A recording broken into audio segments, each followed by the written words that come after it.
ഇന്ന് ഞാൻ ഉണ്ടാക്കിയിരിക്കുന്ന നല്ല അടിപൊളി ടേസ്റ്റുള്ളൊരു മെഴുക്കുവരട്ടിയാണ്. ഇത് സാധാ മെഴുക്കുവരട്ടിയൊന്നുമല്ല, ഞാൻ കൂർക്കയുടെ കൂടെ വേറെ ഒരു ഐറ്റം കൂടെ ചേർത്താണ് ഈ ഒരു മെഴുക്കുവരട്ടി ഉണ്ടാക്കിയേക്കുന്നത്. അതുകൊണ്ട് തന്നെ ഇതിനെ ഒരു നോൺ വെജ് മെഴുക്കുവരട്ടി എന്ന് തന്നെ പറയാം. അപ്പോൾ നമുക്ക് ഈ ഒരു നോൺ വെജ് മെഴുക്കുവരട്ടി എങ്ങനെയാണ് ഉണ്ടാക്കുന്നത് നോക്കിയിട്ട് വരാം. നമ്മുടെ സ്പെഷ്യൽ കൂർക്ക മെഴുക്കുവരട്ടി ഉണ്ടാക്കാനായിട്ട് ഞാൻ 1 കിലോ കൂർക്ക കഴുകി വൃത്തിയാക്കി ഇതുപോലെ ഒന്ന് അരിഞ്ഞു വെച്ചിട്ടുണ്ട്. ഇനി ഇതിനെ നമുക്ക് ആദ്യം ഒന്ന് ഉപ്പി പറ്റിച്ചെടുക്കണം, അതായത് ഒന്ന് വേവിച്ചെടുക്കണം. അതിന് വേണ്ടിയിട്ട് ഇതുപോലൊരു പാനിലോട്ട് ഞാനൊന്ന് ഇട്ട് കൊടുക്കുകയാണ്.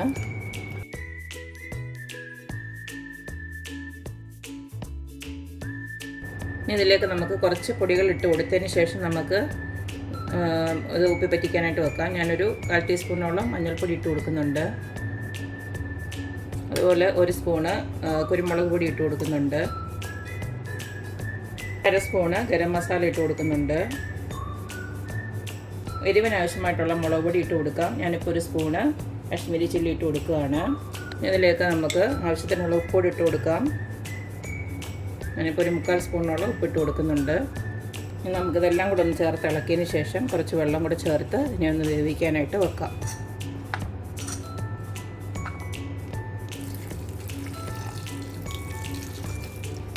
ഒരു 1/2 കപ്പ് വെള്ളം ഒഴിച്ചു കൊടുത്തിട്ടുണ്ട്. ഇനി ഞാനിതിനെ ഒന്ന് വേവിക്കാനായിട്ട് വെക്കുകയാണ്. അടുത്തത് നമ്മുടെ മെഴുക്കുവരട്ടിയിലേക്ക് വേണ്ടത് ഇത്രയും ഇഞ്ചി വേണം. ഇത്രയും ഇഞ്ചി എടുത്ത് വെച്ചിട്ടുണ്ട്. പിന്നെ ഒരു 5-6 വെളുത്തുള്ളി എടുത്ത് വെച്ചിട്ടുണ്ട്. പിന്നെ 2 സവാള ഇതുപോലെ കരിഞ്ഞ് വെച്ചിട്ടുണ്ട്. പിന്നെ വേണ്ടത് കുറച്ച് തേങ്ങാക്കൊത്താണ്. ഇത് ഓപ്ഷനിലാണ്, വേണമെങ്കിൽ മാത്രം ഇട്ട് കൊടുത്താൽ മതി. ഈ ഇഞ്ചിയും വെളുത്തുള്ളി ഇത്ര സാധനം ഉണ്ടല്ലോ, ഇത് നമുക്കൊന്ന് ചതച്ചെടുക്കണം. ഇഞ്ചിയും വെളുത്തുള്ളിയും ഞാൻ ഇതുപോലൊന്ന് ചതച്ചെടുത്ത് വെച്ചിട്ടുണ്ട്. ഇനി ഞാൻ പറഞ്ഞല്ലോ ഇതൊരു വെറൈറ്റി മെഴുക്കുവരട്ടിയാണെന്ന് പറഞ്ഞല്ലോ. അതിന് കാരണം എന്ന് വെച്ച് കഴിഞ്ഞാൽ ഞാൻ ഇതിലേക്ക് ഒരു 250 ഗ്രാം ചിക്കൻ, അതായത് ബോൺലെസ് ചിക്കൻ ഒന്ന് ഇതുപോലെ കഴുകി റെഡിയാക്കി വെച്ചിട്ടുണ്ട്. ഇനി ഇതിലേക്ക് നമുക്കൊന്ന് മസാല ചേർത്ത് കൊടുത്ത് ഇതിനെ ഒന്ന് വറുത്തെടുക്കണം.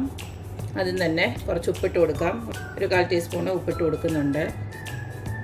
ഇനി ഇതിലേക്ക് ചേർത്ത് കൊടുക്കുന്നത് ഞാൻ സ്പൈസി ചിക്കൻ മസാലയാണ്. അതൊന്ന് ചേർത്ത് കൊടുക്കുകയാണ്. ഒരു 2 സ്പൂണ് ചേർത്ത് കൊടുത്തിട്ടുണ്ട്. ഇതിനെല്ലാം ഒന്ന് മിക്സ് ചെയ്ത് വെക്കാം. ഇതിനകത്ത് ചിലപ്പം ഉപ്പുള്ളതായിരിക്കും ഈ ഒരു മസാല, അപ്പോൾ അത് കരുതിയിട്ട് വേണം ഉപ്പിട്ട് കൊടുക്കാനായിട്ട്.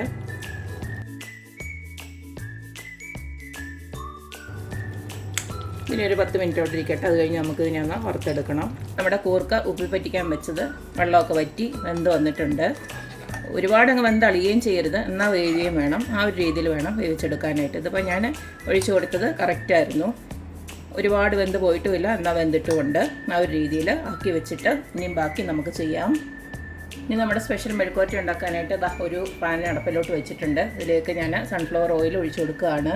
നിങ്ങൾക്ക് വെളിച്ചെണ്ണ താല്പര്യമെങ്കിൽ അത് ഒഴിച്ചു കൊടുക്കാം. ഇനി ഇത് നമുക്ക് ആ ചിക്കൻ ആദ്യം ഒന്ന് വറുത്തെടുക്കണം. എണ്ണ ഒന്ന് ചൂടായി കഴിയുമ്പോൾ നമുക്ക് ആ ചിക്കൻ ഇങ്ങനെ ഓരോരോ പീസായിട്ട് ഇട്ട് കൊടുത്ത് അതിനെ ഒന്ന് ഫ്രൈ ചെയ്തെടുക്കാം.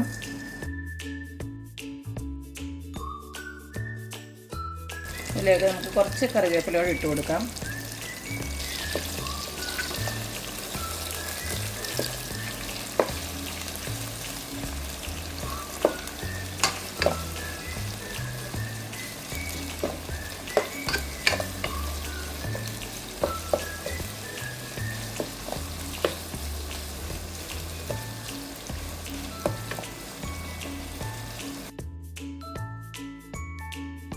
ഒരു 10 മിനിറ്റ് കൊണ്ട് തന്നെ നമ്മുടെ ചിക്കന് ഫ്രൈ ആയി വന്നിട്ടുണ്ട്. ഇനി ഇതിനെ അങ്ങ് കോരി മാറ്റാം. ഇനി എന്നിട്ട് ബാക്കി നമുക്ക് ചെയ്യാം. ഇങ്ങനെ എടുക്കുമ്പോൾ കഴിവതും ബോൺലെസ് തന്നെ എടുക്കണം. കാരണം ബോൺ ഉള്ളതാകുമ്പോൾ നമ്മുടെ ആ മെഴുക്കുവരട്ടിയുടെ കൂടെ പിന്നീട് പാടായിരിക്കും നമുക്ക് കഴിക്കാനൊക്കെ.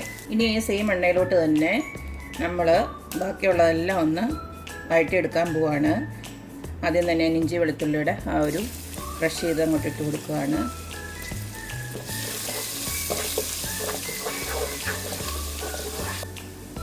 ഇഞ്ചി വെളുത്തുള്ളിയുടെ പച്ചമണം ഒന്ന് മാറി കഴിയുമ്പോൾ നമുക്ക് ആ തേങ്ങാക്കൊത്ത് ഇട്ട് കൊടുക്കാം.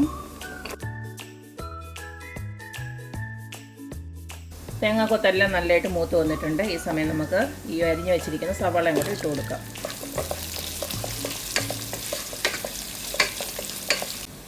ഉള്ളിയൊക്കെ നന്നായിട്ട് വഴണ്ട് വന്നിട്ടുണ്ട്. ഇനി നമുക്ക് ആദ്യം ഒരു കൂർക്ക വേവിച്ചത് ഇതിനകത്തോട്ട് ഇട്ട് കൊടുക്കാം.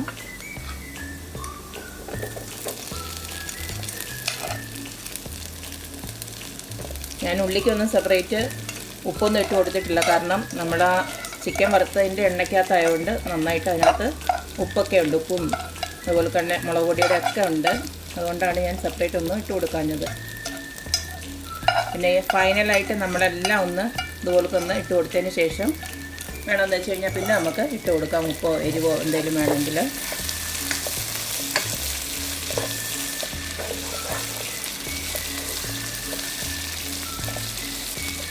ഇനി അത് നന്നായിട്ടൊന്ന് മൊരിഞ്ഞ് വരട്ടെ.